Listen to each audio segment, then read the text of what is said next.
Уважаемые читатели, зрители, подписчики наших социальных сетей. К сожалению, в прошлый раз нам не удалось завершить эфир, интервью с нашим гостем, с Рабы из Нью-Йорка, ввиду того, что у него были проблемы с интернетом. Мы решили продолжить наш эфир. Уважаемые Рабы, большое спасибо, что вы решили продолжить интервью и оказали нам честь, пришли к нам на канал. Здравствуйте, приветствую вас. So, no, translate, Thank you, please. Mr. Rashio. Thank you for very much for agreeing to continue the interview and for doing the honor for us coming to our channel. Hello and welcome. Thank you for having me again. Тогда у меня сразу первый вопрос, уважаемые рабы. Скажите, пожалуйста, большая синагога Сатмар, в котором ученые, занимающиеся изучением Торы, во время визита Натаньяху в США говорили, цитирую, «Натаньяху – враг Торы. Всякий раз, когда он приезжает в США, Натаньяху ведет себя так, как будто представляет еврейский народ. Даже наши братья на Святой Земле страдают от его действий и законов». Скажите, пожалуйста, какое значение имеет большая синагога Сатмар и ученые, то есть их влияние и авторитет, изучающий Тору, и почему они такой вердикт выносят в отношении Натаньяху? So the first question.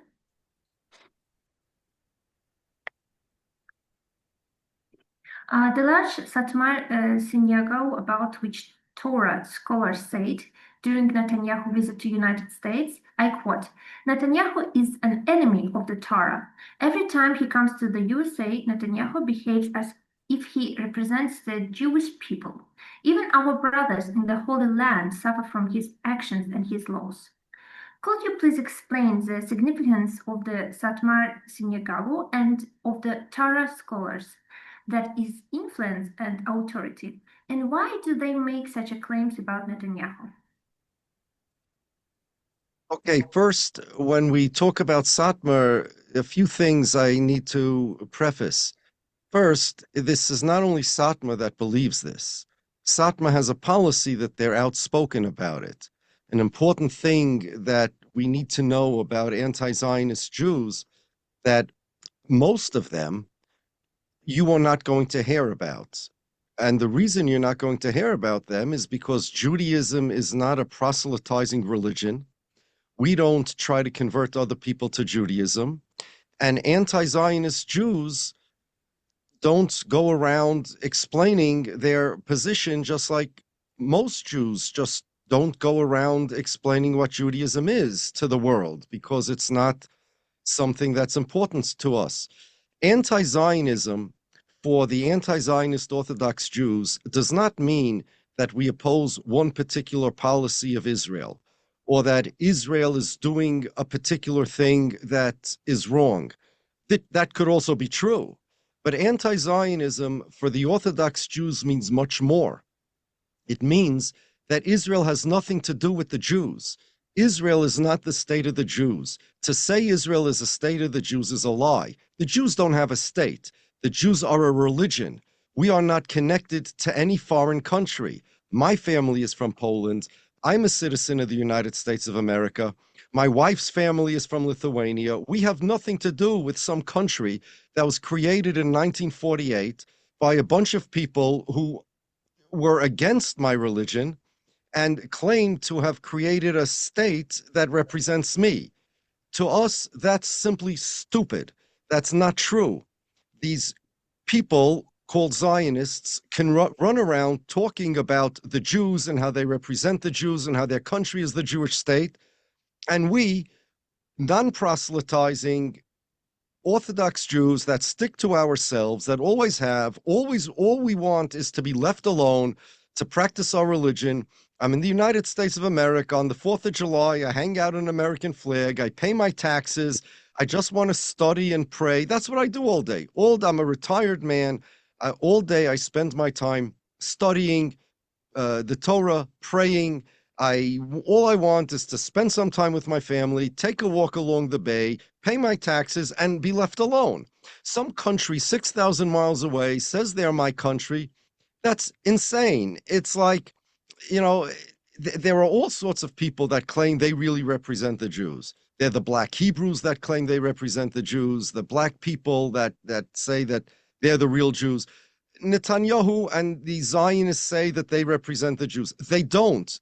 Again, anti-Zionism is not that, oh, I agree that Israel is the Jewish state, but I'm against what Israel is doing.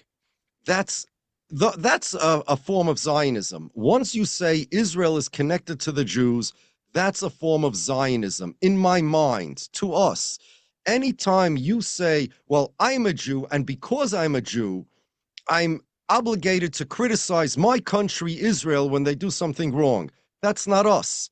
We are much more against Zionism than that. To us, Israel has as much to do with us as China, as Ukraine, as Russia. Zelensky is Jewish, no less than Netanyahu. And we have no responsibility to criticize what Zelensky does because he's Jewish.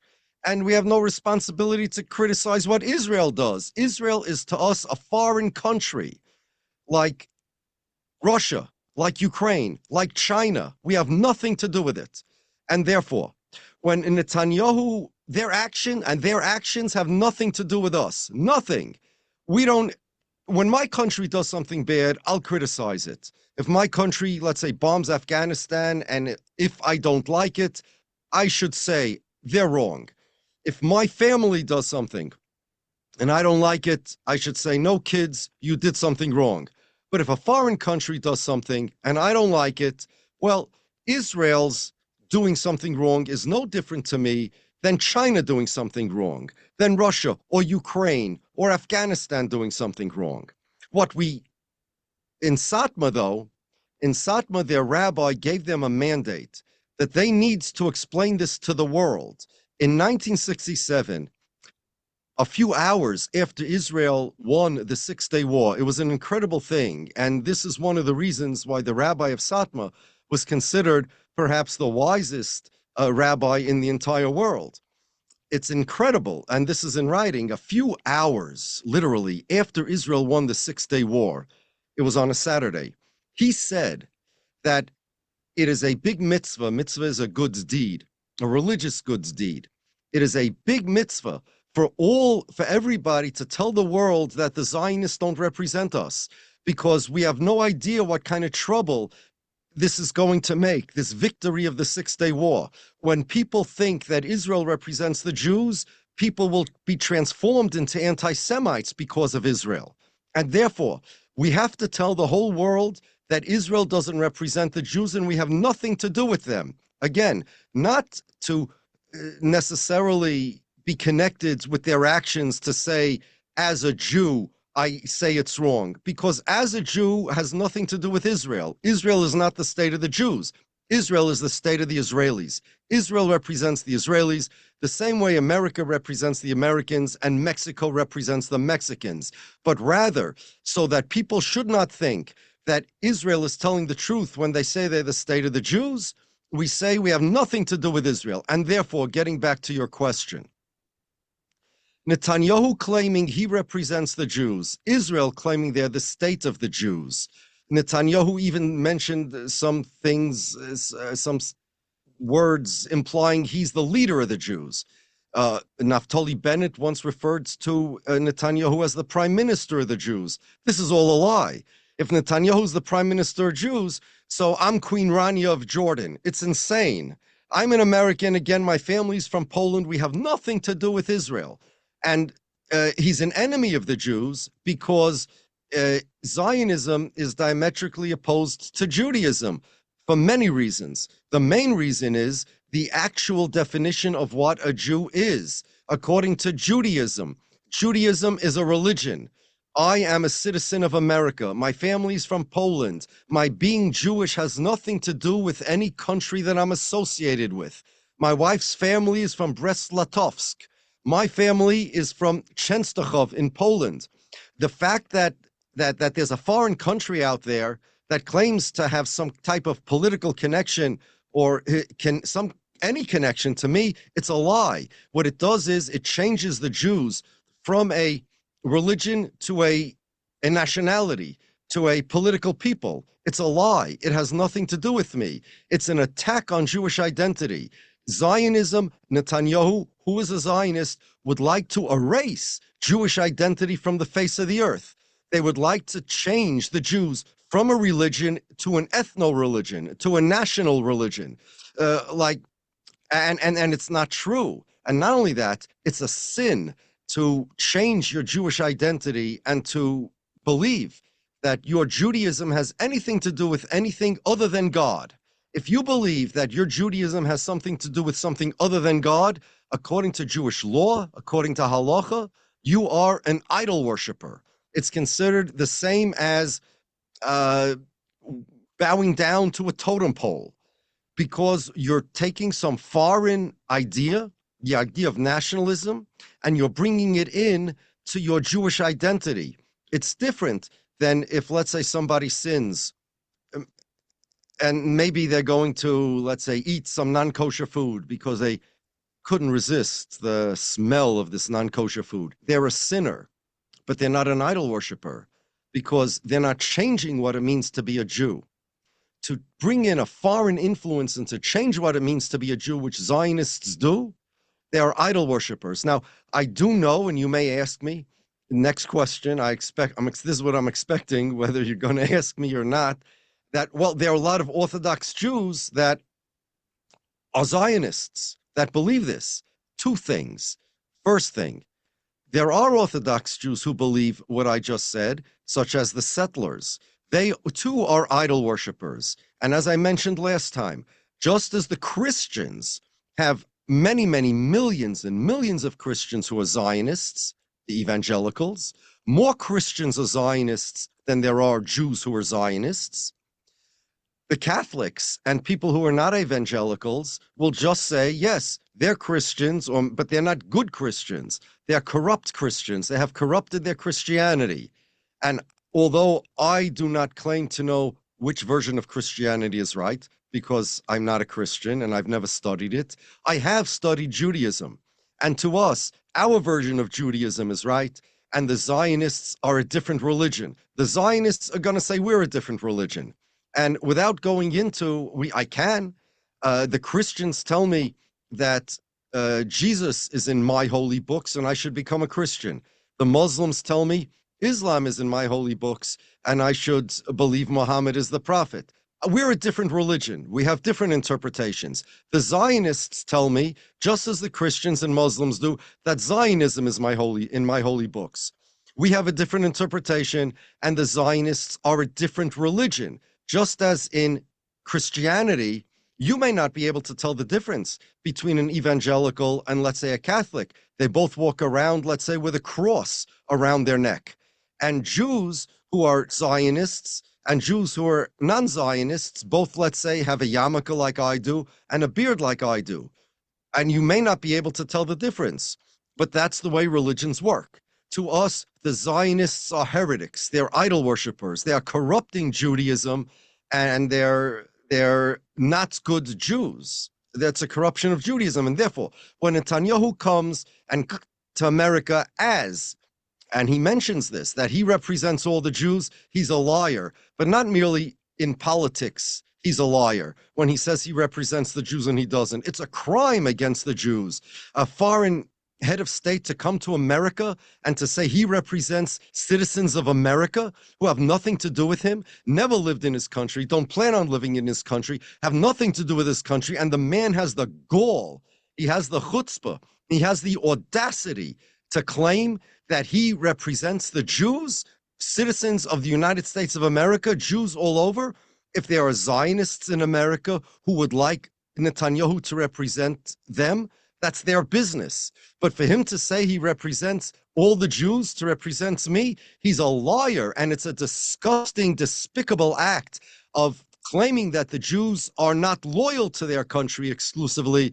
It's an anti-Semitic dual loyalty trope. He's an anti-Semite. But besides that, it's an attack on Judaism, because there are no foreign politicians that represent Jews. Donald Trump represents the citizens of America as an American, not because I'm Jewish. He represents me in the sense that I'm an American and he's my president. Netanyahu is not the Pope.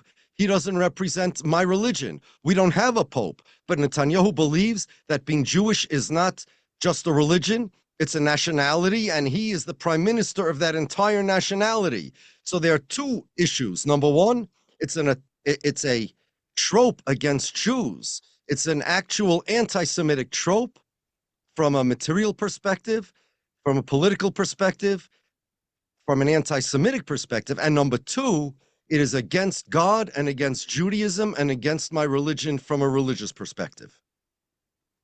Thank you. Дорогой Раббе, у меня следующий вопрос, как раз в дополнение тому, что вы сказали. Группа видных религиозных деятелей иудаизма обратились с письмом к корпорации Мета. В их понимании Мета серьезно подрывает подлинную идентичность еврейского народа, используя слово «сионист» как синоним слова «еврей». Я хочу вам прочитать заявление, и после заявления этой группы, так скажем, религиозных деятелей, задать вам вопрос. Заявление, цитирую. «Для евреев опасно ассоциироваться с Израилем, чужеземным государством, находящим более чем в 6000 милях от нас. Иудаизм – наша религия, но не национальность. Эта ассоциация не только подрывает нашу религиозную идентичность, но и подвергает нас риску несправедливых нападок и причинения вреда. Мы призываем команду Мета пересмотреть свое решение. Ваша платформа обладает силой формировать общественный дискурс и восприятие. Мы призываем вас использовать эту силу ответственно и избегать компромиссов в отношении безопасности людей, которых вы хотите защитить. Пересмотр этой политики станет важным шагом на пути к обеспечению безопасности и благополучия еврейской общины». Отсюда вопрос. Есть ли угроза евреям с тем, что происходит в социальных сетях? То есть, например, сионист и еврей – это синоним. И второе, если есть эта угроза, она, так скажем, хаотичная или это системная работа, будем его называть так, вражды против евреев? Как вы думаете? So, according to your speech, I would like to ask the next question. So, Meta series undermines the authentic identity of the Jewish people by using the word Zionist as a synonym for Jew. So they say, the statement, it's dangerous for Jews to be associated with Israel, a foreign state located more than 6,000 miles from USA. Judaism is our religion, not nationality. The association not only undermines our religious identity, but also exposes us to the risk of unjust attacks and harm. We call on the Meta team to reconsider its decision. Your platform has the power to shape public discourse and precision. We urge you to use that power responsibly and to avoid compromising the safety of the people you seek to protect. Reconsidering this policy will be an important step toward ensuring the safety and well-being of the Jewish community. And I would like to ask the question, from this follows my question, is there a threat to Jewish arising from what is happening on social media? For example, when Zionist and Jew are treated as synonyms. And second, if such a threat exists, is it chaotic in nature or is it a systematic effort? What we might call organized hostility against Jews. What do you think? Could you please ask me that last sentence again about the social media? Start from there, please. A little slower. Okay. Is there a threat to Jewish arising from what is happening on social media? For example, when Zionists and Jew are treated as synonyms. And second, if such a threat exists, is it chaotic in nature or is it systematic effort, what we might call organized hostility against Jews? What do you think?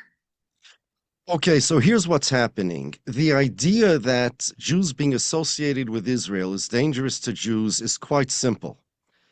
I don't even see how anybody can argue with this. It's very simple. When America bombs Japan, the Japanese are angry at Americans. When America bombs Afghanistan, the Afghanis are angry at Americans. When America bombs Japan, when Japan bombs America, Americans are angry at Japanese. Even when President Trump referred to COVID as a Chinese virus, there were people, criminals, of course, attacking Chinese people, beating them up here in New York, in Chinatown. It's a neighborhood where Chinese people live because of the Chinese virus. Now, obviously, you cannot attack Chinese people because COVID was called a Chinese virus. That's criminal. And you can't attack American civilians because America bombed Afghanistan. That's criminal. But there are criminals out there, and they will do such things. Now, here's the question. If when America bombs Afghanistan, the Afghanis are angry at the Americans, and when Japan bombs America, Americans are angry at Japanese, and when COVID is called a Chinese virus, people beat up criminals, beat up Chinese people. When Israel bombs Gaza, when the ICC puts out a warrant for war crimes, for the arrest of Netanyahu because of war crimes, when there are many people calling what Israel did a genocide, right? And the whole world is angry at Israel. Who are they going to be angry at? Israelis or Jews? Well, they would normally be angry at Israelis, because just as people would be angry at Americans when America does something, bombs somebody, they'd be angry at Japanese when Japan bombs somebody. They should be angry at Israelis in the same way. Again, I'm not justifying harming any civilians because of this. You cannot blame the residents of a country. You cannot attack them because of what their country did. You can't attack civilians. But again, there are criminals out there. There are bad actors. However, since Israel said that they are the state of the Jews, not the state of the Israelis, not only do they say it, it's their law. Their law is that Israel is the Jewish state. It's in their law. The 2018 nation state law says that Israel is the nation state of all the Jews all over the world. And mind you, there is no other country like this in the entire world. There is no country that claims that it is the country and that they represent people who are not their citizens, never lived there, their families never lived there, have nothing to do with them. Even, let's say, a convert. Let's take somebody like Ivanka Trump, who converted to Judaism. Israel claims that they are her state. She's just a religious convert. She doesn't even have Jewish ancestors. She follows the Jewish the ways of the Moses and Abraham, etc. But there is no country in the world that claims that they represent people that have nothing to do with them. And again, I'm not Israeli American. This is very important. Whenever I say this, people think in their mind, yes, well, Italy doesn't claim to represent the Italian Americans. That is not my point. Italy doesn't claim to represent the Chinese Americans. I'm not Israeli American. My family's from Poland. Again, I have nothing to do with that country, Israel. Israel's statement, their law, their essence that claims to be the state of the Jews, what that does is, instead of people associating Israel's actions with Israelis, they associate it with the Jews. So if people don't like what Israel does, and again, it's criminal, they're not going to be angry at Israelis. The criminals, the bad actors are going to attack Jews all over the world. They attacked Jews in Australia, clearly because of Israel. And again, it's criminal, but this is blowback. And it's not merely that Jews are connected to Israel according to Zionism in the way that Japanese Americans are connected to Japan. Japan doesn't claim to be the country of Japanese Americans. They agree that if you're an American citizen, Japan no longer has any claims on your loyalty because you're not Japanese anymore. Israel claims to be the state of all the Jews, not the Israelis. Israel claims that they are not the state of the Israelis. Israel's Supreme Court said that the foundation stone of Zionism is that the Jews are a nationality, and of course that Israel is the state of that nationality. Israel's status law, the Jewish Agency status law of 1952 said that Israel expects Jews to cooperate with Israel, Jews all over the world. There is no country like that. Not only does it not claim it, but Israel claims that they are more connected to the Jews than Japanese Americans are connected to Japanese. Israel claims that the Jews are constituents of Israel. Israel claims that they expect loyalty of the Jews. It's incredible. And therefore, Jews suffer because of Israel. Jews need to say that this is a lie. It's that's absolutely the way it is. It's not merely that disavowing Israel. And when I say disavowing, we have never avowed Israel. So it's not disavowing. We just to communicate that when Israel says that they are the state of the Jews, it's a lie. It's not merely that it ensures the safety of the Jews. What it does is it helps remove the danger, the synthetic danger that Israel has put the Jews in. Israel puts a target on our backs, and they do this on purpose, by the way. They know that when they do this, Jews will suffer. But then it's better for Israel, because Israel doesn't say, okay, we're sorry, Jews, this is what happened. Instead, Israel says, oh, Jews are attacked. You see, everybody's anti-Semites. You're not safe anywhere except Israel. When Jews were attacked in Copenhagen, when Jews were attacked in Paris, what did Netanyahu say? He said, oh, everybody has to move to Israel. Whenever there's anti-Semitism, they say, oh, Jews have to move to Israel. In Australia, just now, when Jews were attacked, Jews were killed in Australia. Clearly, it was blowback because of Israel. So what did Israel say? Oh, it's because people don't support Israel enough. It's because Australia recognized the Palestinian state. It's because of speech criticizing Israel. Israel will never admit that they put Jews in danger. Instead, they will say, no, Jews are in danger because of anti-Semites. That's the default. It has nothing to do with Israel. You would have been attacked anyway, even though statistics show it's not true. Statistics show the Tel Aviv Cantor Center for Anti-Semitism in Israel monitors anti-Semitic acts. They've been doing it for, I don't know, decades. And it's clear from them that whenever Israel does something that people don't like, whenever they bomb something, whenever they attack Gaza, attacks on Jews go up. Whenever they don't, attacks on Jews go down. And this data is so granular. They said even when Jews bomb the so-called Jewish state, I mean to say, whenever Israel bombs a hospital in Gaza, on those days following, in the middle of a war, when a hospital is bombed, the Al-Shifa hospital was bombed, during those days, attacks on Jews went up. It is clear, there's clearly a correlation statistically between Israel's actions and attacks on Jews. There is no correlation between criticism of Israel and attacks on Jews. There is no correlation that says when the United Nations, let's say, condemns Israel, that the attacks on Jews go up. They do not. That when people start criticizing Israel, attacks on Jews go up. They do not. The correlation is between Israel's actions and the blowback against Jews. As our vice president, J.D. Vance, said, that anti-Semitism in America is primarily blowback because of Israel.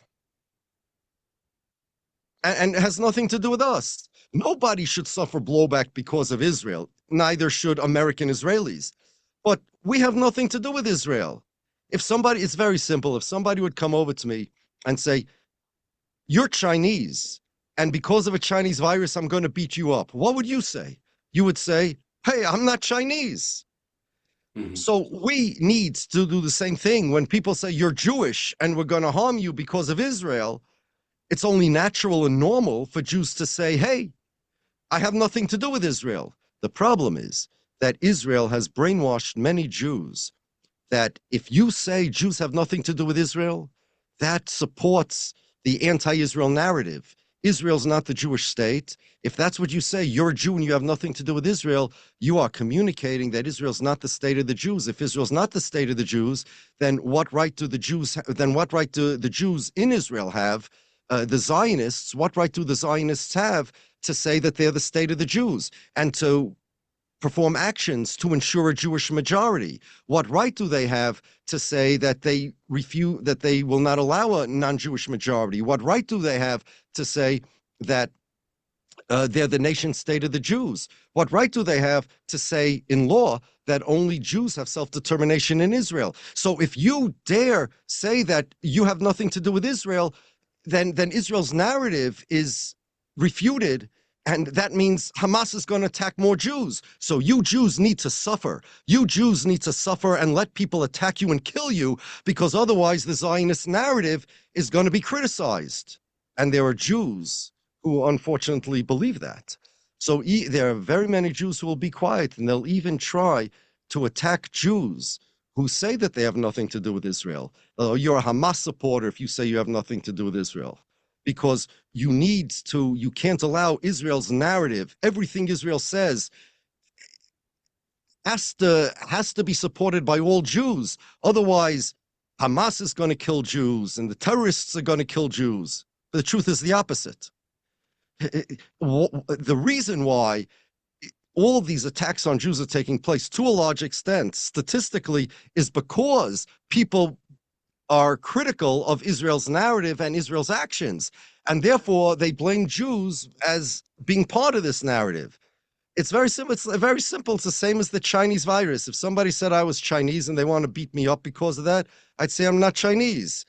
I'm not Israeli. I have nothing to do with Israel. The truth of the matter is, it makes Jews much safer.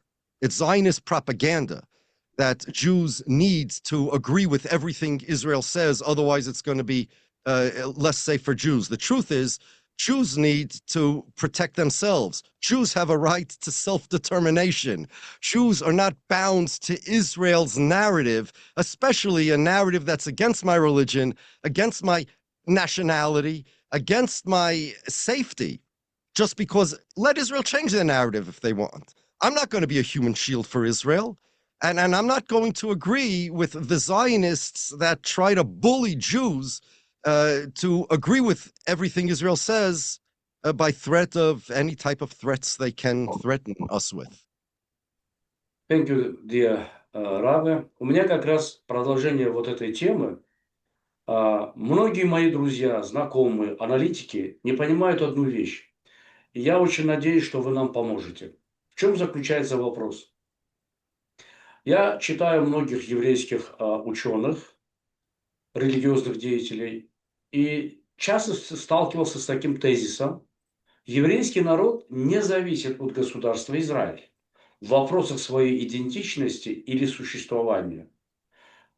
Но позиция такая, что сионизм, считают религиозные деятели, лишил еврейский народ подлинного существования и идентичности. Еврейский народ существует более 3 тысячелетий. И он находится в изгнании более 2000 лет.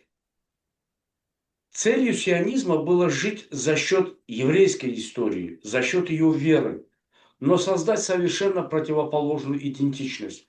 Объясните, пожалуйста, как получилось, что сионистам удалось эксплуатировать вашу историю, вашу веру, создавать антипод религиозного еврея и, в принципе, какую они цель преследуют? Уничтожение еврейского народа? Эксплуатация еврейского народа? Или переписание истории еврейского народа и в том числе его религии?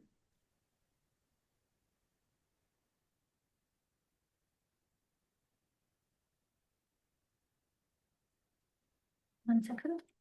Many of my friends, acquaintances, and analysts do not understand one thing, and I truly hope you can help us. Well, what is the issue? I read many Jewish scholars and religious figures, and I have often encountered the following argument. The Jewish people do not depend on the state of Israel for their identity or for their existence. The position is that Zionism, according to religious leaders, deprive the Jewish people of their authentic identity and way of existence. The Jewish people have existed for more than 3 millennia and have lived in exile for over 2,000 years. The goal of Zionism was to live off Jewish history and faith, but to create a completely opposite identity. Could you please explain how it happened that Zionists managed to export your history and your faith, creating the antithesis of the religious Jew? And more broadly, what goal is being pursued by the destruction of the Jewish people, the exploitation of the Jewish people, or the rewriting of the history of the Jewish people, including their religion? So just please repeat that last sentence about the history of Jewish people, their religion. I got everything except the last sentence. Okay, and more broadly, what goal is being pursued by the destruction of the Jewish people, the exploitation of the Jewish people, or the rewriting of the history of the Jewish people, including their religion? I mean, what you asked, what goal is being pursued? Yes. Okay. The way the Zionists did this is very simple. Kind of like Soviet Russia. Every head of state of Soviet Russia wrote a history that contradicted the previous history of Soviet Russia. They rewrote Jewish history books. They rewrote Jewish ideology books. They have a country, an actual country. They started teaching this. Ben-Gurion, the first prime minister of Israel, hired a man by the name of Ben-Zion Dinur, and he told him, create a Jewish history that leads up to Israel. They used archaeology to support the idea that Israel, the Israeli version of Jewish history, not that archaeology shows it, but rather they emphasized the fact that the Jews once upon a time had countries. There was King David, King Saul. They changed Jewish history. I'll give you an example, a very simple example of how. There are many Jews in Israel in the public school system that are taught to be Zionists, and they're taught about Judaism. But the Judaic studies curriculum in the Israeli public schools do not teach the Talmud. They do not teach Jewish religion. They teach Bible, but they start Bible studies mostly with the book of Joshua, the 5 books of Moses, Genesis, Exodus, Leviticus, Numbers, and Deuteronomy is not taught. Joshua is a bigger figure in Jewish history to the Zionists than Moses was. In fact, listen to this.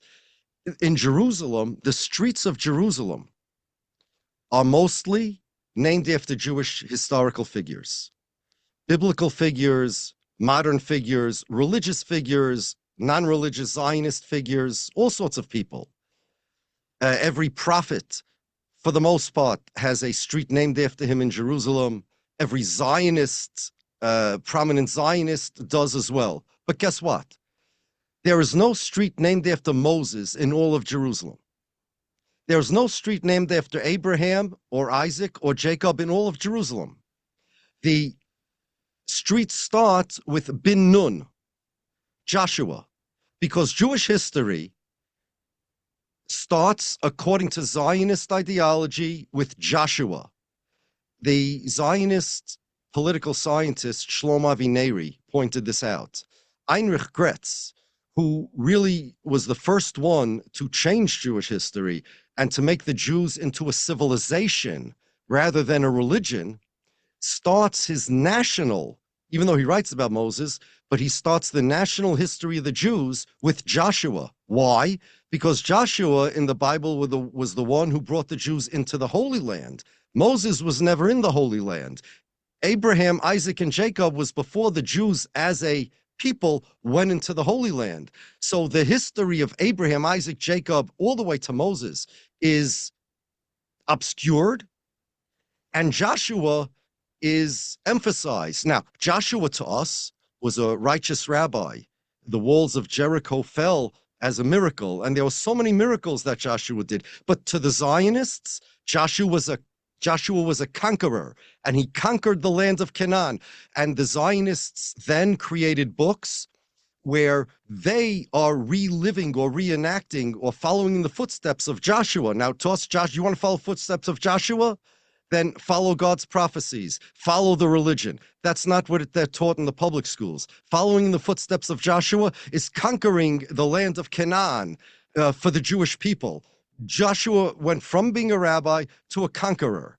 And a guy, Moshe Dayan, for example, wrote a book. It's called Living with the Bible. I have it, where he took biblical stories and he explained how, in his interpretation, he, as a general in the Israeli army and as a soldier, reenacted those scenes. So if you have, let's say, for example, Jonathan left Saul's army and miraculously won a battle, he will explain that it wasn't really a miracle. God helps the strong people, and he'll explain how where he threw a grenade into a window that blew up a gunman, and that's similar to what, and it's in the same place that Jonathan won his battle. They would remove God from the picture. They would put themselves into the picture. They would reinterpret the Bible as similar events as what happens to Israel. Another example, take the holiday of Hanukkah, right? Hanukkah is a celebration of the fact that the Jews found one flask of oil and for the temple, and it lasted 8 days because the Greeks, the Syrian Greeks, they vandalized the temple and there was not enough oil. There was a war where the Jews knew they couldn't win the war. Well, let's rewind. Here's the Hanukkah story. The Syrian Greeks were made decrees against the Jews that the Jews cannot be religious. The Jews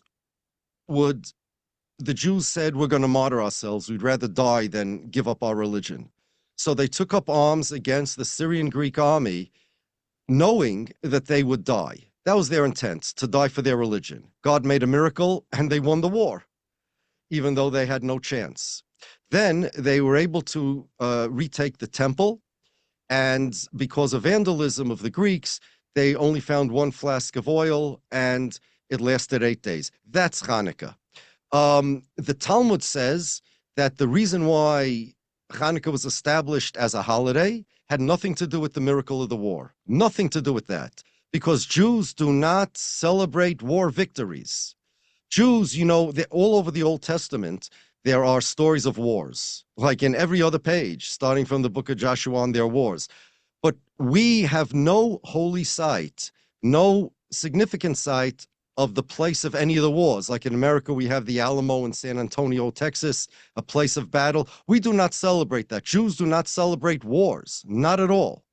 So even though there was a miracle, we thank God in our prayers for winning the war because that saved our lives, but the holiday had nothing to do with the war. It had only to do with the miracle of the oil. The Zionists flipped it all around. Zionists portray Hanukkah as a victory of war again for self-determination, that the war was for self-determination and they won the war not because of a miracle. In fact, the chief education officer of the IDF made a song. You could find it on YouTube. It says, the chorus goes like this.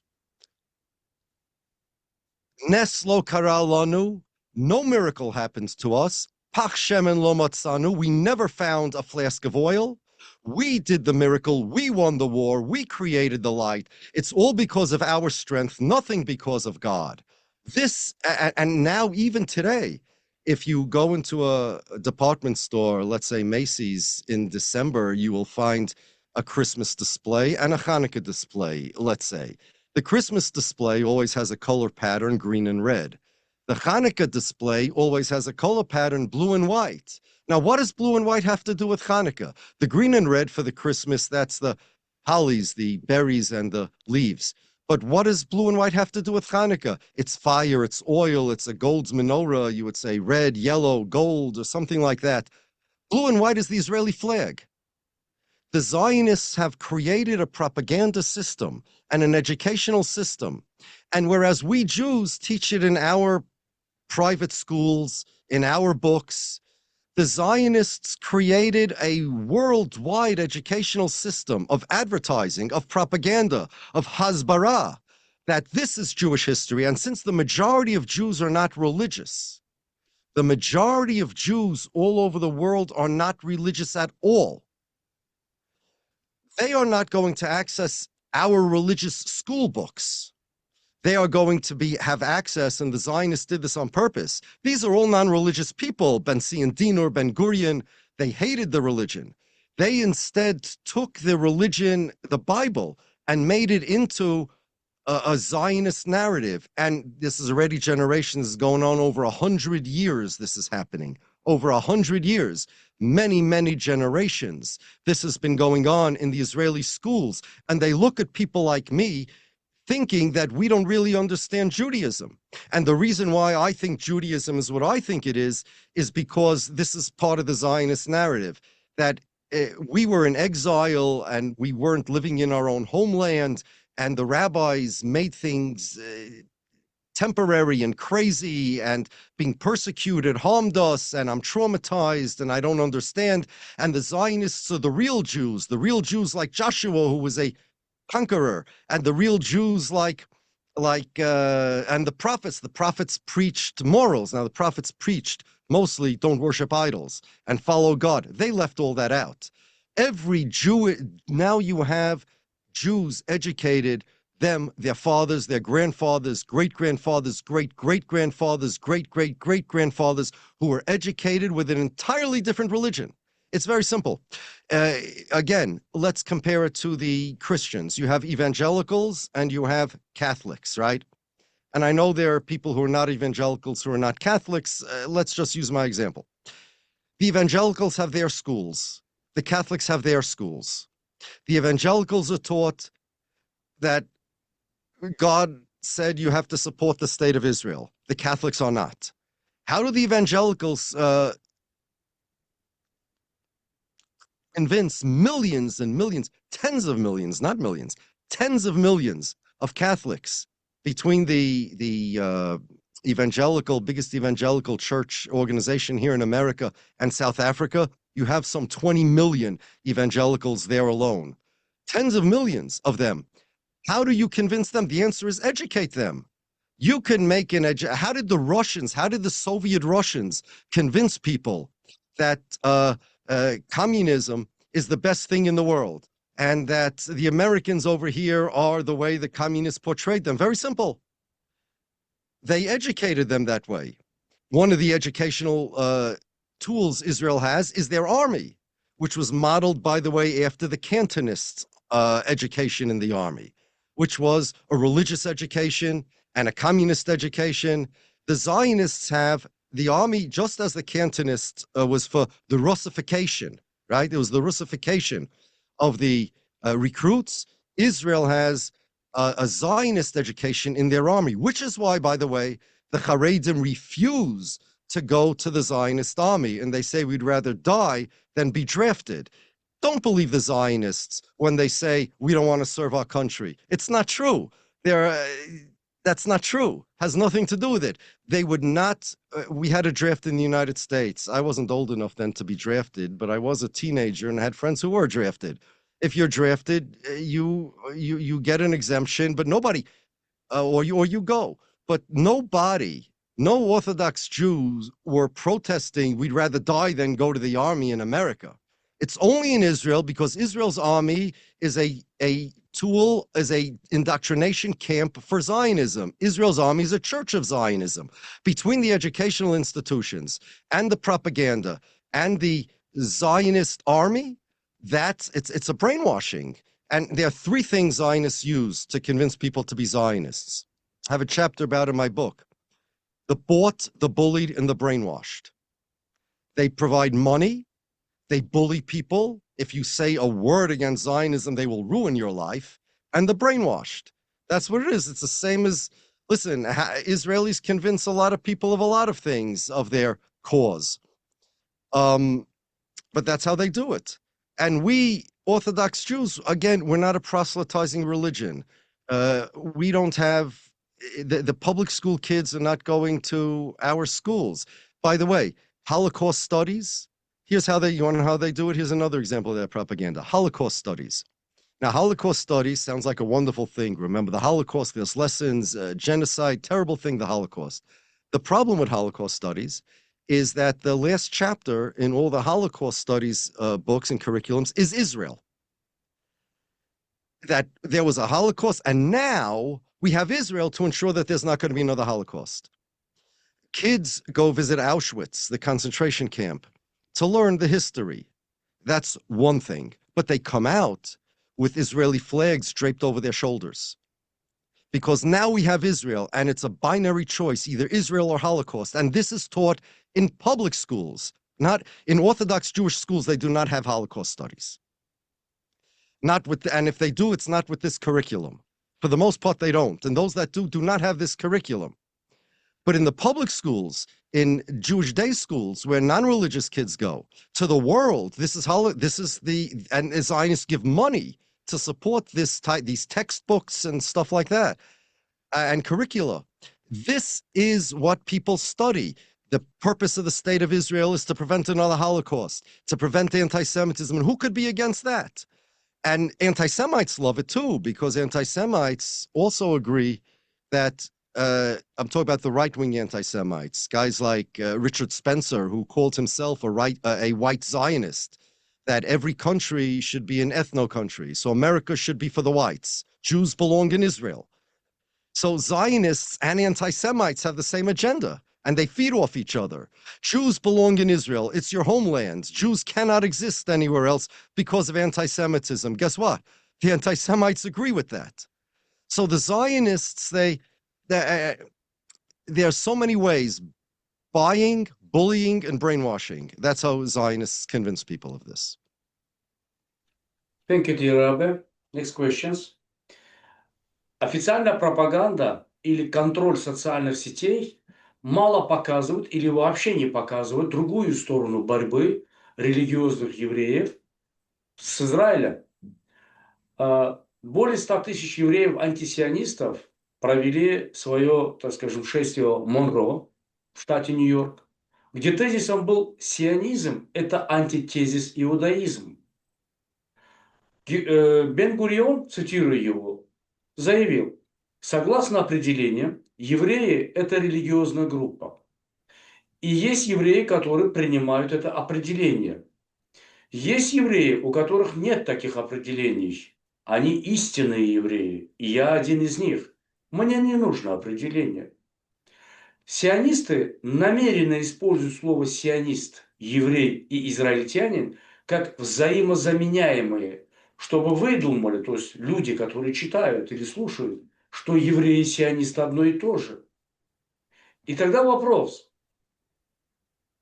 в понимании евреев, что сионизм – это против Торы, это против них, настоящих евреев, есть такая мысль или такое мнение, что сионизм – это проект социальной инженерии над евреями, для того, чтобы они, то есть люди, и они в том числе, начали отрицать подлинную свою идентичность. Скажите, пожалуйста, что делают евреи в процессе попыток вернуть себе настоящую историю, то есть вернуть то, что у нее забрали? И что они делают для того, чтобы спасти, так скажем, вот эту дорогу, длинную дорогу возвращения домой, к себе на родину? Ниже я скажу, что я имею в виду под родиной.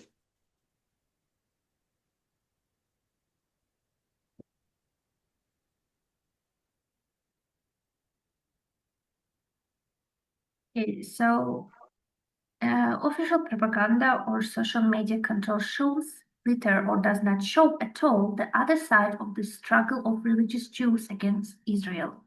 More than 100,000 anti-Zionist Jews held out what could be called a march in Monsey, New York State, with the slogan that Zionism is the antithesis of Judaism. Ben-Gurion, I quote him, stated that according to his definition, Jews are a religious group, and there are Jews who accept this definition, and there are Jews who have no such definitions. They are true Jews. And I'm one of them, and I do not need a definition. Zionists deliberately use the words Zionist, Jew, and Israeli, so that people who read or listen begin to think that Jews and Zionists are the same thing. And then the question arises, from the perspective of these Jews, that Zionism is against the Torah, it is against them, the real Jews. There is an idea or an opinion that Zionism is a project or social engineering imposed on Jews so that people, including Jews themselves, begin to deny their true identity. Please tell us, what are Jews doing in the process of trying to reclaim their true history, to restore what was taken from it?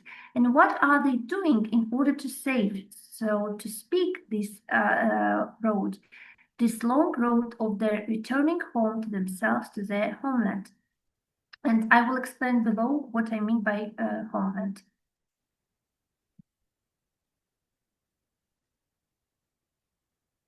I understood everything and I understood the English, but I don't understand the meaning of the question when you're talking about returning to homeland. What do you mean by that? Он спрашивает, что он не совсем понял, что вы имеете в виду, что возвращение к себе на землю домой.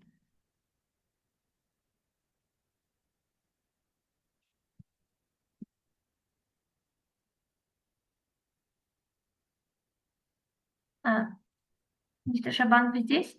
Слышите? Я не имею в виду слово «родина» в прямом смысле слова. Я имею в виду слово «родина» с точки зрения сионистов, что Израиль – родина евреев. Об этом ниже буду говорить. So he says that he doesn't mean just homeland. He means that from the Zionist perspective, the word homeland means that Israel is the homeland of the Jews. And he said that I will speak about this further below. Okay, so when you ask what the Jews are doing to reclaim it, we don't need to reclaim it because nobody took it from us. There are various different religions on this planet that claim to be the fulfillment of Judaism. Christianity believes themselves to be the fulfillment, at least certain Christians do, the fulfillment of Judaism. That Jesus is really the fulfillment of Judaism. You can ask me, what do we Jews plan on doing to reclaim our religion from the Christians? The Christians have their religion and we have ours. They are Jews for Jesus. There is Zionism. Zionism is another religion. What we do is what we've always done. We've taught our people and our children and our children's children what Judaism is. We produce scholarly works. We are not going to change our life's mission because there are some heretics, Zionists, starting non-religious Zionists who claim to be the Jews. There's nothing I can do. If somebody wants to claim to be the Jews, it's a free country. It's a free world. They can claim to be the Jews. The Black Hebrews claim to be the real Jews. The Zionists have just been more successful. What I personally have done is I wrote a book. It's called The Empty Wagon, Zionism's Journey from Identity Crisis to Identity Theft. You can get it online. It's a 1,400-page book explaining from beginning to the end how Zionism is not Judaism. What I'm doing is I'm on this show, for example, on this podcast, explaining to people about it. But here's the rule. You can only do what you can control. If a group of people come up with a lot of money and a lot of power and an actual country teaching people that this is Judaism. Our job is to teach people that Judaism is something else. The most important people to teach that Judaism something else is the Jews. And we're doing that. We just don't have the resources that the Zionists do. We don't have the power that the Zionists do. And even if we did have the power and the resources, we would never exercise that our power and our resources in the nefarious ways that Zionists do. The threats, the bullying, you know, we do what we can. But the idea of reclaiming Judaism is a mistake, because that implies that, okay, Judaism was stolen and now we have to reclaim it. Judaism was not stolen. A large deviant religion, a break-off of Judaism, there were many throughout history, exists now and is running around telling the world that they're the real Jews. We do what we can. But it's not like they did anything to Judaism. When the Christians claim that they are the fulfillment of Judaism, they didn't do anything to Judaism. They did something to themselves. They broke off from my religion and created another one. The Zionists did nothing to Judaism. They broke off from my religion and created another one. It's extremely important for people to understand. People say, I see it all over, that the Zionists changed Judaism or the Zionists ruined Judaism. They did not. They could ruin the reputation of Judaism, just as if somebody steals my identity, commits crimes with my identity, he could ruin my reputation, but that's only in the eyes of the viewers. I have self-confidence that I am still me, and I have self-confidence, and we Jews, Orthodox Jews, and other Jews also even, have self-confidence. We are not, the Zionism is not Judaism. Judaism is a doctrine, it's a religion. Zionists cannot change Judaism. They can reinterpret it, just like the Christians did, just like the Reform Jews did, just like conservative Jews did, just like the Tzedukim did, just like the Karoyim did, and now you have a group called Zionists. Just as the evangelicals, if you ask a Catholic, cannot harm Christianity. They could violate Christianity. They could break off from Christianity. That's what Protestant means, people who protest. Now, I'm not siding with the Catholics necessarily. Again, I'm not taking sides here simply because I'm ignorant of who's right and who's wrong. The evangelicals will say the same thing about the Catholics, but Christianity is what it is. Judaism is what it is. Different people can have different break-off groups, but the idea that Zionism did something to Judaism, the religion, Judaism, the ideology, that only is true, it can only be true if you presuppose that the Zionists represent the Jews, and Israel is indeed the state of the Jewish people. It's not. They're frauds. They're identity theft. They cannot do anything to Judaism. Judaism is doctrine. It remains untouched. It's like saying quack doctors. Witch doctors, let's say there would be a big movement of witch doctors, and you would ask a real doctor, what are you going to do to reclaim medicine? Well, you could try to expose the witch doctors, but witch doctors cannot harm the field of medicine. They cannot harm the facts. Judaism is a doctrine. What it is a fact. You could have witch doctors. Zionists are to Judaism what witch doctors are to medicine. And as far as homeland is concerned, what is a homeland? What does it mean? Well, in English, the word homeland doesn't really say much about what it means. In other languages, it does. There's la patrie in Spanish and Italian, or French, la patrie or la patria, Italian, Spanish, and French.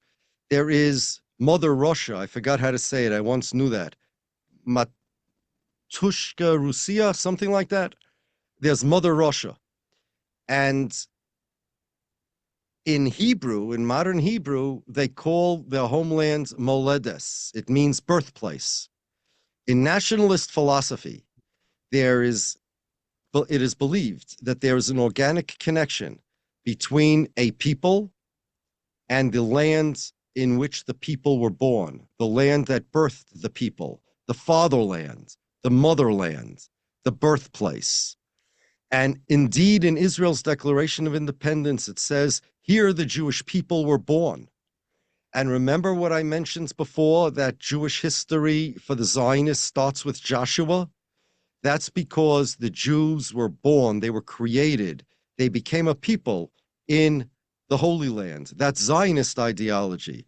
According to Jewish ideology, according to Jewish religion, the Jews became a people when God gave the Torah to the Jews at Mount Sinai. When Moses received the Torah at Mount Sinai, in the desert, where they had no country, they had no state, that's where the Jews became a people. We became a people because of the Torah. It is the religion that makes us united. And when we say people, it doesn't mean a national people in that sense. It means a religious community. We are an Ummah, the Ummah Yisraelis. The Muslims have a similar word, Ummah. We are a people because of the Torah. To Zionism, we are a people because of the land. And Israel is not a homeland in that sense. Israel is a holy land. And when I say Israel, I don't mean the state of Israel that was created in 1948.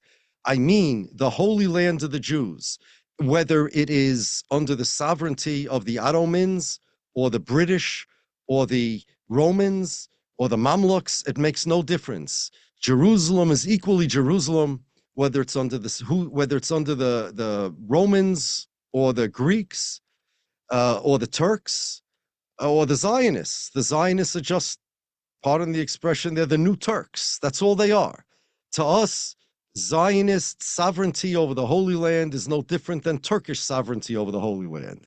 And just as the Holy Land was nothing more than a Holy Land when the Turks owned it, and Jews did not run around with Turkish flags, with Ottoman flags, when the Ottomans had the Holy Land, Jews, good Jews, do not run around with Israeli flags because the Zionists now own it. The flag, the sovereignty has nothing to do with it. It's a holy land. It's a place where God is close to. That's all it is. It's not a homeland. The Zionists changed that. Did that answer your question? I think, yes. Он спрашивает, это ответ вашему вопросу. То есть вы им удовлетворены? Да, конечно. Thank you. Yes. Next question. У нас последние два вопроса. Я раба не буду больше мучить. Первый вопрос, последний, связан с тем, что, когда мы говорили выше про Родину, меня интересовал факт, связанный с Конституцией Израиля. Дело в том, что Конституция, прошу прощения, Декларация о независимости, не Конституция. Израильская декларация независимости, она несет в себе много противоречий подлинному иудаизму. Например, текст декларации, цитирую, «Эрец Исраэль – родина еврейского народа». В понимании верующих иудеев, родиной еврейского народа была гора Синай в пустыне, что показывает, что еврейская государственность не зависит от земли. Следующий пункт декларации. Цитирую, «После насильственного изгнания со своей земли народ сохранял веру в нее на протяжении всего своего рассеяния и никогда не переставал молиться и надеяться на свое возвращение на нее и на восстановление своей политической свободы». Ответ с точки зрения религиозных деятелей иудеев. На протяжении всего изгнания евреи молились и продолжают молиться за Машиаха. Не политическая независимость в изгнании, а это по сути запрещено. Каждая следующая строка Декларации независимости Израиля всегда, то есть она и обманчива, и противоречит религиозной, так скажем, истине. Но именно обман движет сионизмом. Иудаизм – это религия, а Израиль – это политическое образование, созданное в 1948 году людьми, которые вообще ничего не знали об иудаизме. Только в еврейской общине США 200 синагог официально осудили Израиль как еврейское государство.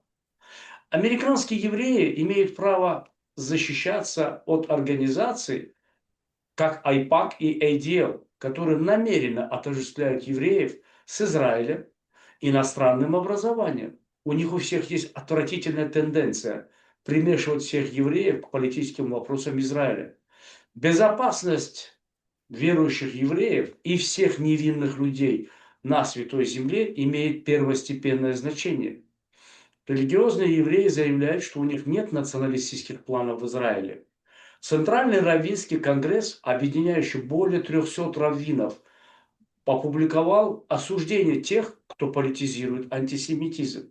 Скажите, пожалуйста, зачем евреям придумали политическую родину, Израиль, чтобы евреи туда никогда не вернулись?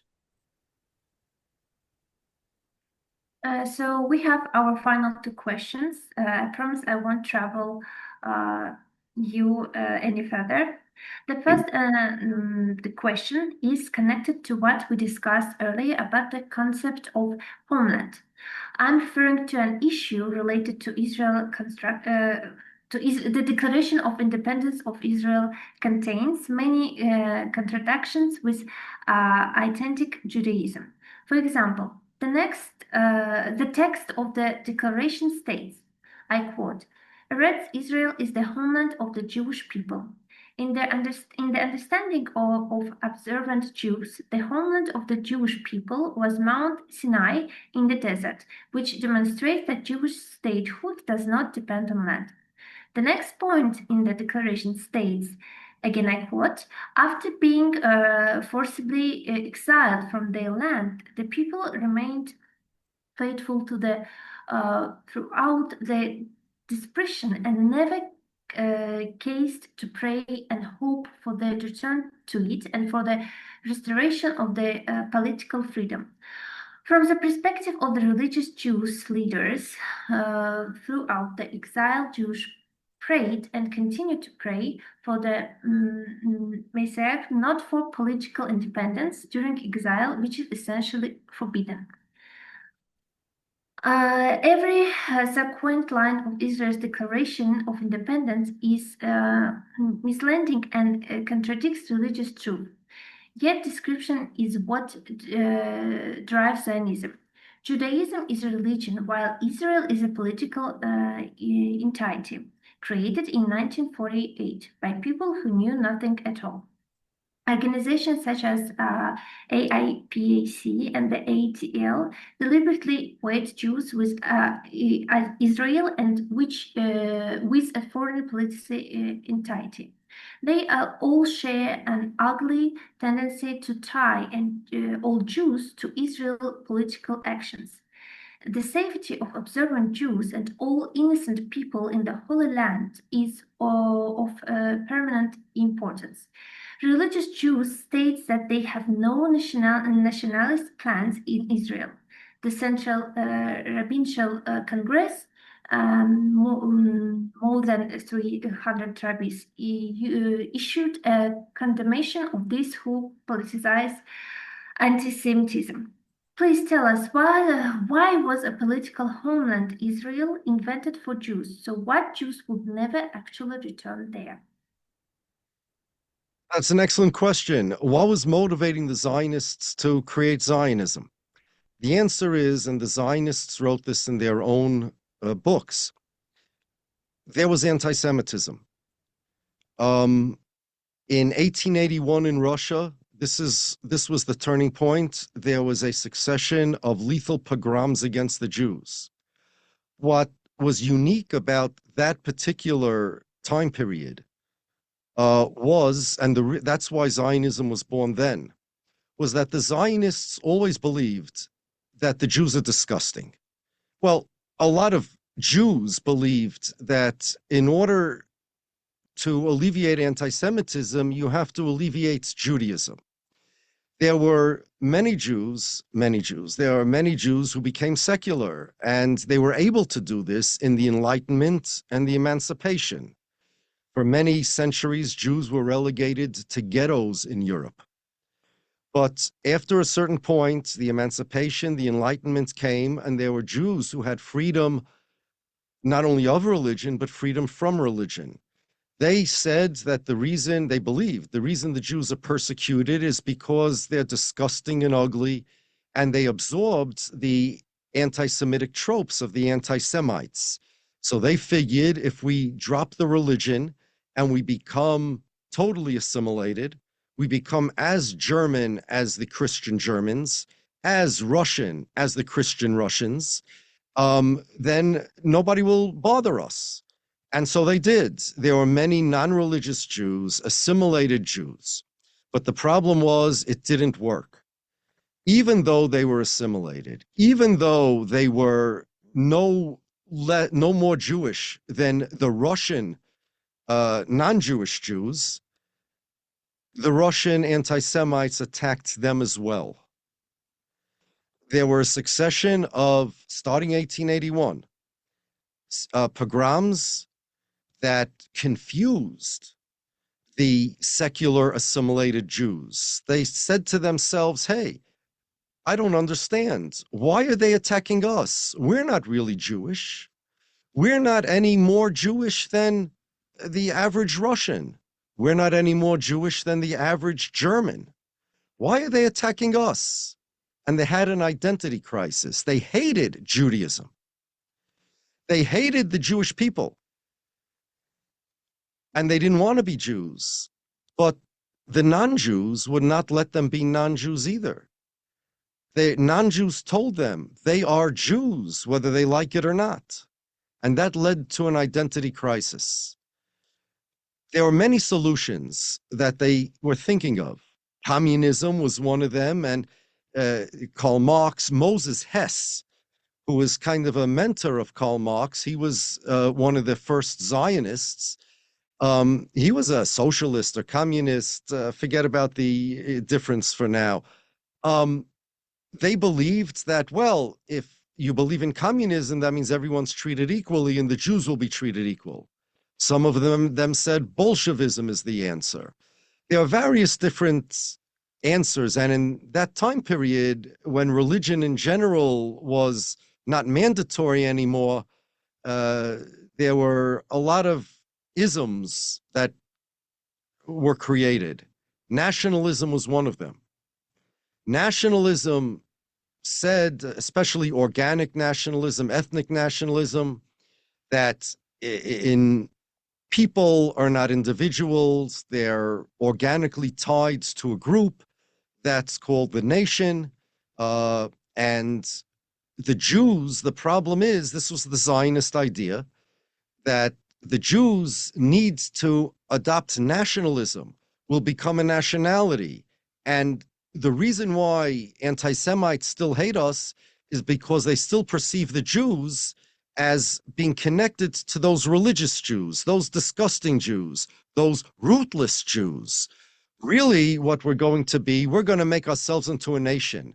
Then what's going to happen is, this was the Zionists, the Jews are going to change their personalities. They're going to change their personalities from people who don't want wars, who don't celebrate wars, to people who love strong armies, like nationalities do. Religions aspire to being a holy people, being a pious people. This is what the Jews wanted. Study the Torah, pray to God, be a religious people. But nationalities, countries, have a whole bunch of different aspirations. To be a success, not only a success, to be a proud country, what does it mean? You have a strong army, you win Olympic gold medals, you win Eurovision song contests, you invent apps, everybody respects you for your strength. Nobody respected Jews for their strength while they were still a religion. Nobody respected Jews. Where was the Jewish architecture? Where was the Jewish science when Jews were only a religious group? Because that wasn't our job. We lived a monastic life. We lived a life of priests. It's fine to have sports and armies, and if you're not Jews, but Jews are tasked with spending their life on their religion. No, the Jews are going to want to have a strong army. They're going to want to be like everybody else. All the Jews, when somebody looks at a Jew, they're going to look at the Jew as a national, and they're going to respect the Jews because the Jews are going to be strong. And that's what we're going to do. That's what the Zionists did. So in order to, they looked at anti-Semitism as a symptom of something wrong in the Jews. And they said if the Jews transform into a nationality, they weren't the only ones transforming into nationality. Nationalism was big in those days. If we adopt Jewish nationalism, then everyone's going to respect the Jews because the Jews will have a land, their own language, their own culture, their own army. And everybody's going to see the Jews are strong. We're going to be strong Jews. That's why the Zionists always try to tell people they're strong and why they refuse to negotiate like other people do. They refuse to see. In order to understand the Zionist personality, you need to understand that Zionism was an overcorrection, an overcompensation for what they perceived wrongly.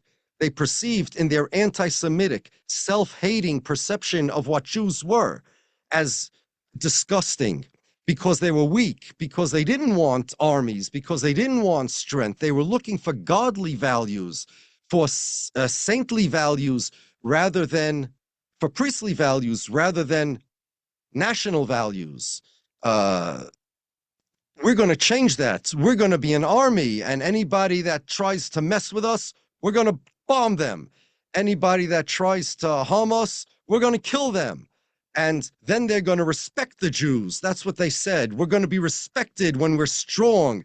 The nation, the reason why the anti-Semites don't respect Jews is because they don't have an army. They're not strong. They don't stick up for themselves. They're pacifists. We're going to do just the opposite. We're going to stick up for ourselves more than the non-Jews do. We're going to have an army and stronger, and we're going to be tougher and rougher than anybody. We're going to be the tough Jews, the rough Jews, and everybody's going to see. The Jews themselves are going to see, oh, what wonderful Jews. We're going to evolve the Jews into having a certain character. We're going to give the Jews a flag. Jews never had a flag. We're going to give the Jews a national anthem. Jews never had a national anthem. We're going to give the Jews a national language, modern Hebrew. For thousands of years, Jews didn't speak Hebrew, and Jews spoke various different languages. The Eastern European Jews spoke Yiddish, the Spanish Jews spoke Ladino, the Arabic Jews spoke Arabic. No, we're going to have a Jewish language. The Jews will be proud. Jews previously, they were proud of serving God, praying well, serving God well, studying well. That's what makes the Jews hated so much.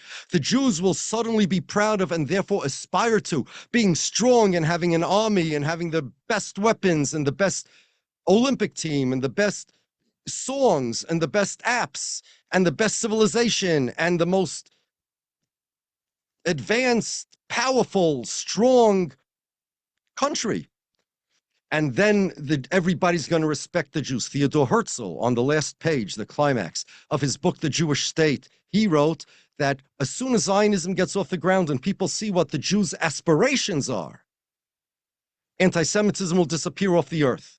Because the reason why anti-Semites hate Jews, because they're all like Yaakov Shapiro. When Jews become more like Benjamin Netanyahu, then everybody will love them. How's that working out for you guys, you Zionists? Right, not working out, but that's what they thought. Other Zionists said, Leo Pinsker, when the Jews acquire a state for themselves, then anti-Semitism will disappear. And they said that when the Jews become strong and they become tough and they become rough, people will respect them. So that's why they wanted home. And in order to do that, they needed two things.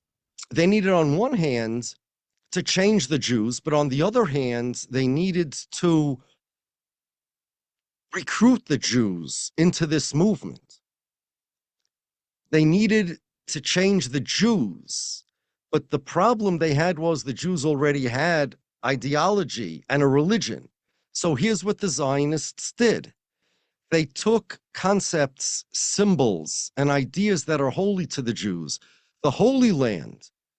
Why did they take Palestine, the Zionists? Why couldn't they take Uganda, which was an option, or Argentina, which was an option? In fact, there were religious Zionist Jews, by the way, who, when the vote came regarding what land to target for the Jewish state, the religious ones wanted Uganda/Kenya, because they said, all we want is a safe place. We're not interested in any identity changes. We're not interested in any transformation of the Jews. All we want is a safe place. But Theodor Herzl and the secular Zionists, the Zionists that are not religious, the Zionists that don't care about anything holy, the Zionists that don't care about the Bible, the Zionists that don't believe in the Jewish religion or the Bible, said, no, we need Palestine, we need the Holy Land in order to recruit the Jews. We're going to tell the Jews, be proud Jews, but we're just going to slightly change what it means to be a Jew. Be proud Jews, be good Jews. Don't let anybody harm the Jews. And all of this are good slogans. But what they did was they changed it a little. You know, the Jews always said, one of the things you surely heard was, the Jews always say, next year in Jerusalem. It's we say it at the Passover Seder, we say it other times too. But what that means in context is that after the Passover Seder, where we discuss animal sacrifices and the story of the Exodus from Egypt, we say that next year, after the Messiah, we hope the Messiah will come. We want the Messiah to come. The world will be transformed. The Zionists won't be around anymore, by the way, when the Messiah comes, because only those people that believe and are willing to accept Judaism, the religion, will be around then, because that's the end of days. People get the reward for being Jewish, or if you're a non-Jew, you get reward for following the 7 Noahide laws. But people who will fight against God, God will reveal himself, and everybody will see the truth of the Jewish religion, and then everybody will have a chance to get their reward. And we want that. And then we'll have animal sacrifices again. But it has nothing to do with national self-determination. It's a spiritual renewing of the world. But the Zionists changed that, and they said, we're going to come to Jerusalem next year as self-determination. Israel Zangwill, one of the early Zionists, you can call him one of the founding fathers of Zionism, or one of the early theoreticians of Zionism. He said, I don't understand. He said, the Jews were saying next year in Jerusalem for thousands of years, and now I am telling you we're going to bring you back to Jerusalem, and you call me, the religious Jews call me a heretic? Well, the answer is yes, because that's not what next year in Jerusalem ever meant. So the Zionists needed to, they believed that they needed to change the Jews into a nationality from a religion, because that will transform the personality of Jews from people like me to people like Netanyahu, to people like Ariel Sharon. And that will make people respect the Jews. And that will fix the Jews. It will cleanse the Jews. It will evolve the Jews into being normal people, normal like the Cossacks, normal like the Aryans, normal like the anti-Semites. That's what they wanted. They admired the Cossacks. They admired the anti-Semites. They admired these strong men. And they said, this is what the Jews need to become. And when we become that, everybody will respect us. And they thought that people like me, the Haredim, would not exist anymore, because everybody would say, I also want to be a Zionist. Please, Zionist. Netanyahu, teach me how to be like you. Sharon, teach me how to be like you. Ben Gvir and Smotrich did that. They basically said, we love what the secular Zionists have to offer. Please, we want to be like that. So they incorporated a level of religious rituals. They eat kosher, the guys wear yarmulkes like me, but the ideology and the definition of Jew, they accepted that too. And they are idol worshippers that have a religion that has overlap with me, you know, but they're also idol worshippers. And that's why the Zionists did this, because they thought it would improve the Jews' personality, which was disgusting. And now everyone's going to love the Jews. Vladimir Jabotinsky, at a eulogy for Theodor Herzl, he said that Herzl was a real Zionist. And if you want to know what a real Zionist is, and this was in 1904, he said this. He said that a Zionist, I can't really give you a picture of a Zionist, but what I can do is I can give you a picture of the opposite of a Zionist. And you take that picture and you imagine its diametrical opposite. The opposite of a Zionist is a Jid. That's what he said, a Jid, a Yid, a Jew. Take a Jid, and every single personality trait of that Jid, Imagine its exact opposite. Every little trait, every character trait that Jid has, take it and imagine its exact opposite. That's a Zionist. A Jid is ugly, a Zionist is handsome. A Jid is scared, a Zionist is courageous. A Jid is weak, a Zionist is strong. A Jid is ashamed, a Zionist goes to the world and looks them in the eye and says, I am a Zionist. A Jid is disgusting. A Zionist is charming. The goal of Zionism was to create a personality, was to change the personalities of the Jews from Jid to Netanyahu, from Jid to Herzl, from Jid to Jabotinsky. I want to be a Jid. Netanyahu wants to be Jabotinsky. Netanyahu's father was actually a big student of Jabotinsky. I want to be me. I want to be a Jid. The ultra-Orthodox Jews, we want to be Jids. The Zionists want to be Jabotinsky and to be the opposite of us. That's the goal of Zionism. Thank you, dear Rabbi. И последний вопрос. Объясните мне, пожалуйста, одну деталь.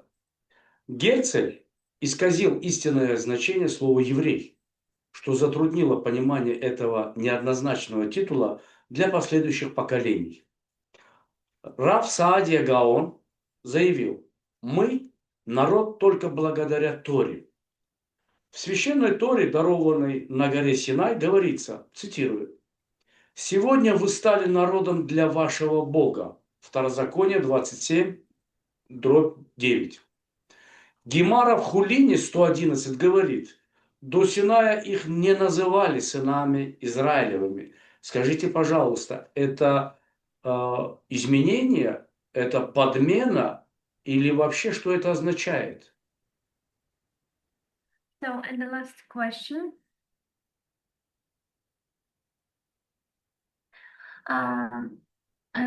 Please explain one detail to me. Herzl distorted the true meaning of the word Jew, which made the understanding of this complex designation difficult to subsequent generations. Rabbi Saadia Gaon stated, "We are a nation only through the Torah." In the Holy Torah given at Mount Sinai, it says, I quote, "This day you have become a people to the Lord your God." The Gemara in July 111 says, the Tanzania were not called the children of Israel. Please tell us, is this a change, a substitution, or what does it actually mean? Rabbi Saadia Gaon, who was a Jewish rabbi, one of the leading Jewish rabbis, maybe the leading Jewish rabbi, about 1,000 years ago, he lived in Egypt. He said, like all the Jews do, that our people are only a people because of our Torah. In context, he was talking about other religions that believe that God took the law from the Jews and gave it to another people. He was saying that those religions are wrong because he has verses from the Bible that he quotes that say that the Jewish people will be around forever. And he says that if God would take the Torah away from the Jews and give it to somebody else, the Jews would no longer exist, because the definition of a Jew is one of the people who have the Torah. That's all it means. There is nothing else, that there is no other meaning to Jew except the people who have the Torah.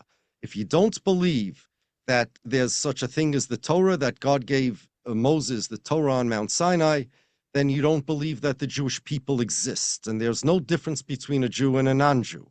It's very simple. Herzl, the Zionists, all of these people, yes, they changed that. They said that it is not the Torah that defines a Jew, but it is land, language, and culture defines a Jew. The same thing that defines a Russian. You speak Russian, you have Russian culture, you sing Russian songs, whatever the Russian songs are. I only know Volga Boatman. Whatever the Russian songs are, whatever the Russian national anthem is, the Russian land, Mother Russia, the Jews, what makes Jews Jews is the same thing. Now, an important thing here that I need to explain. many people, when you ask what the definition of a Jew is, or you discuss it, they look at it in the wrong way. They start off by thinking, okay, there's a group of people, they're Jews. I know who the Jews are. I can see them. I know what they are. I see them. Let me try to define them. In the same way, there's two ways to define something. You could say, let's say there's a word you don't know the definition of. I don't know the definition of, I don't know, anti-disestablishmentarianism. So you look up the definition and you have no idea what the word is. Then there are other ways to seek a definition. There are other times where you know what the thing is that you're trying to define. You know there's such a thing as love. Now let's try to define it. You know there's such a thing as hate. And now let's try to define it. And you may say something like, I don't know what love is, or I don't know what hate is, but I know it when I feel it. When we say what the definition of a Jew is, people tend to look at it in that second way. They say, I see the Jews, let's define them. Let's try to find a common denominator. That's not going to work because there will not be any common denominator. What you need to do, what the Jews always did, is start from scratch. What is a Jew? Throughout history, how did the Jews identify themselves? How did they define Jew? The definition of a Jew is somebody who is obligated by the Torah to fulfill God's commandments. Now, if you look at Jews, you won't necessarily see that. What you will see is that there are a bunch of people, some identify as ethnic Jews, whatever that means. It doesn't make sense because the ethnic Jews from Russia or from Eastern Europe or from Germany are not, certainly not of the same ethnicity as Ethiopian Jews or Yemenite Jews. And yet, in their world, the world, let's say, of the non-religious Eastern European Jews, they identify themselves as ethnic Jews. They have certain Jewish food. They have certain Jewish, maybe, sense of humor.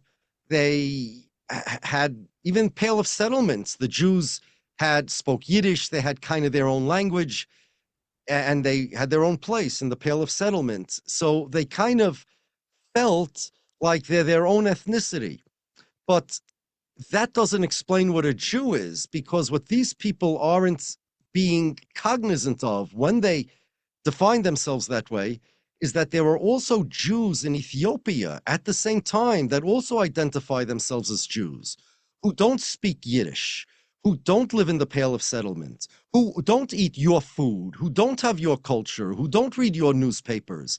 And yet in order to define Jew, you need to find a common denominator between the Russian Jews, the Ethiopian Jews, the Yemenite Jews, the German Jews, the Syrian Jews.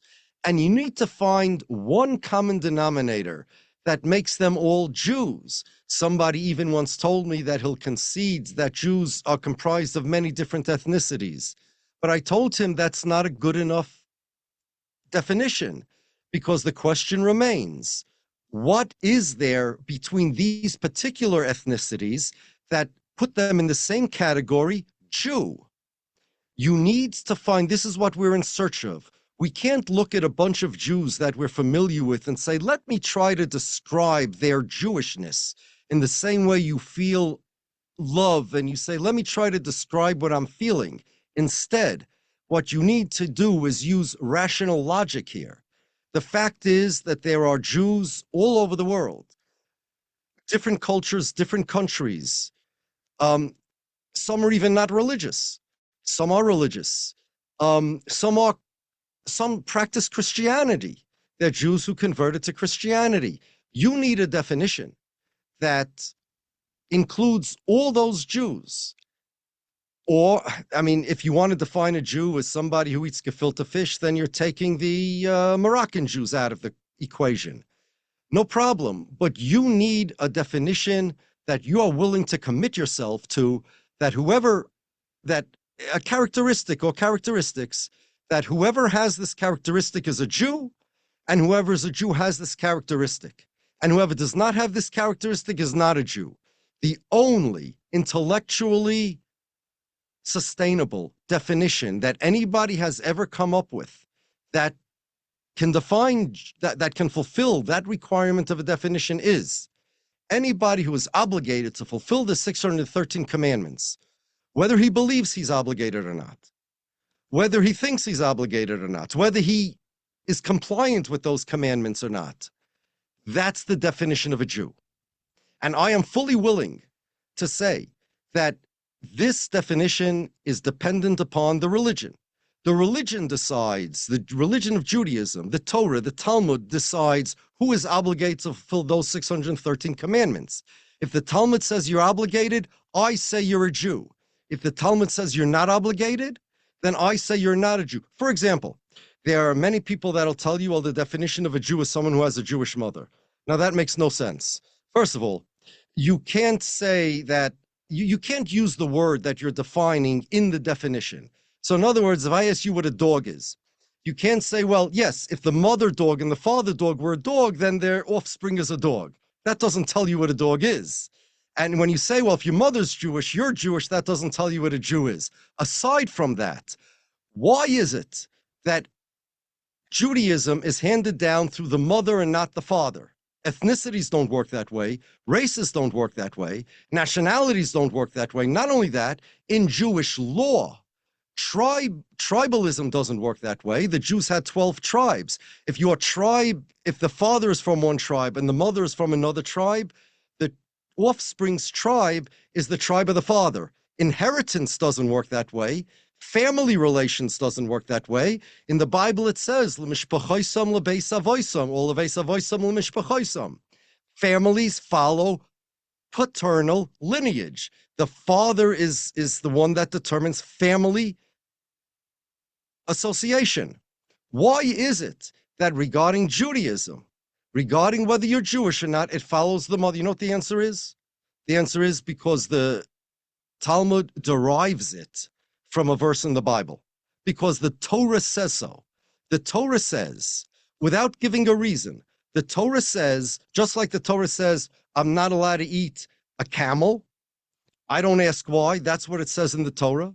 Just as the Torah says, I'm obligated to put on tefillin every day. I don't ask why. The Torah says that if your mother is obligated to fulfill 613 commandments, you are too. If your mother is not, you are not. It is religious doctrine. It is impossible to accept the idea that if your mother's Jewish, you're Jewish, if you don't accept the religion. Then why would you say that if your mother's Jewish, you're Jewish? There is no way to define being a Jew unless you invoke the religious laws. If you don't believe in the religious laws, you will not find a logical, intellectually coherent, and consistent definition of Jew. Thank you, дорогой Рабе. У нас традиция, когда наши гости приходят к нам, они по окончании эфира,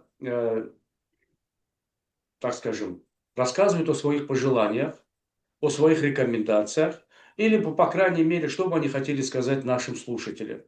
И в качестве дорожной карты я бы хотел процитировать раввина Сильверстрайна, патриарха известной семьи Сатмара и личного ученика великого раввина Сатмара, раввина Йоля Тейтелбаума. Цитирую его. «Мы хотим жить в мире с нашими мусульманскими соседями. Государство Израиль не представляет интересы евреев. Что бы вы хотели сказать нашим зрителям, слушателям и читателям?» So thank you very much, Mr. Shapiro. So we have a tradition when our guests come to us at the end of the broadcast, they share their wishes, recommendations, or at least what they would like to say to our audience. As a kind of roadmap, I would like to quote Rabbi Silverstein, the patriarch of well-known Sitmar family and a personal student of the great Sitmar Rabbi Raviel Teitelbaum. I quote, "We want to live in peace with our Muslim neighbors. This state of Israel does not represent the interest of Jews. What would you like to say to our viewers, listeners, and readers? What Rabbi Silverstein said is true. We want to live in peace with anybody. We have no, our enemies, my enemy is my evil inclination. My enemy is the part of me, the part of everybody that wants to do sins. There is an evil inclination in a person and a good inclination. Everybody is made out of all human beings have an urge to do bad and a desire, a conscious desire to do good. Our job in this world is to do good and not do bad. Ezehu Gibor, our sages say, who is strong? HaKoivish es Yitzroi, he who conquers his urge to do bad, his urge to sin. My urge to sin is my only enemy. The enemies of God, the forces of sin in this world, those are my enemies. My only enemy is sin. I have no enemies. The Muslims are not my enemies. The Christians are not my enemies.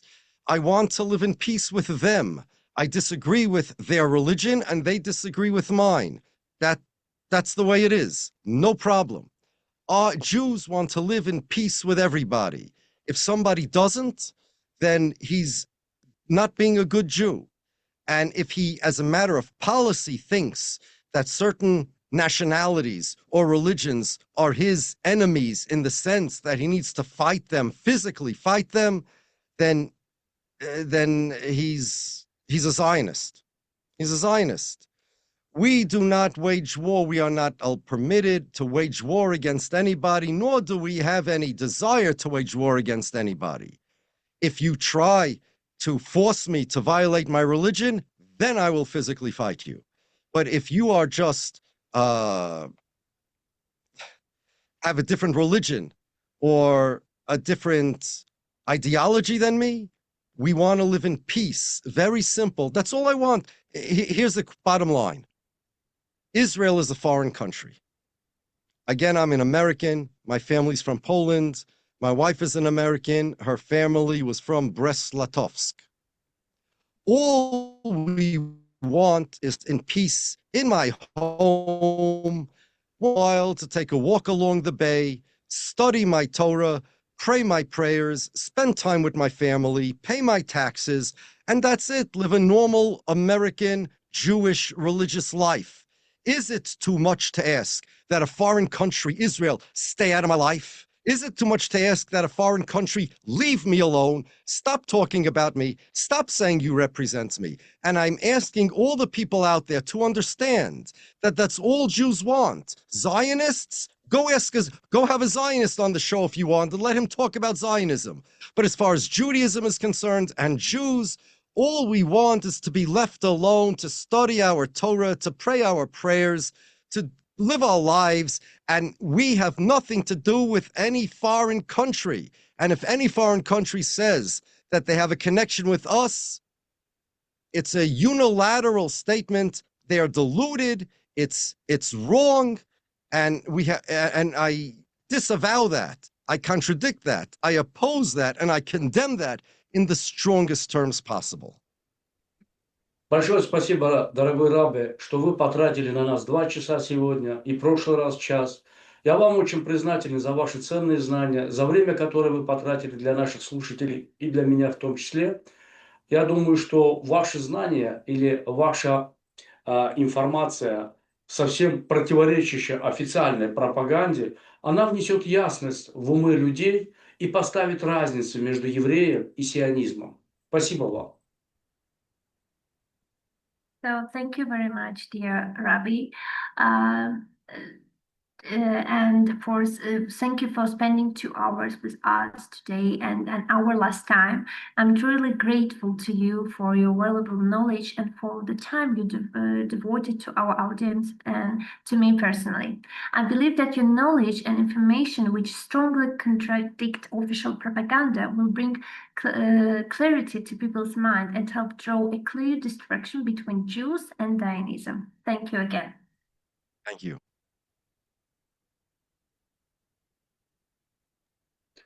Пока. Okay. До свидания.